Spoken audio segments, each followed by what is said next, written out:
वो आपका बड़ा है ना? हाँ, तो क्या हुआ?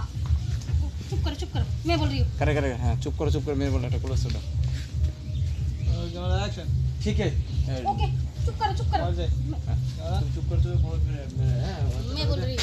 ठीक है ठीक আছে আমি চুপ করলাম नरीन कैमरा दे रहे एक्शन ओके चुप करो मैं बोल रही हूँ। ठीक है, मैं चुप रहा।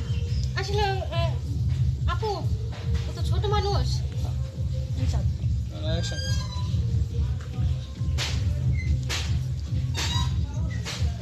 এটা হতো ডাইনি ডাক্তার করে কি हां আসলে আপু রনিং कैमरा एक्शन আসলে কি আপু ও তো ছোট মানুষ আর সবচেয়ে বড় কথা হলো আপনার বুঝার ভুল আছে। ও আসলে ইন্ডিয়ান মেয়ে, ইন্ডিয়া জন্ম আর ইন্ডিয়ায় বড় হয়েছে, ও বাংলা কথা বলতে পারে না। আর তাছাড়া ও তো ছোট, ও আপনার মেয়ের মতো না, আপনি কিভাবে ওর মারলেন? আমি ওকে শিক্ষা দিছি, ও ছোট আমার গায়ে কেন হাত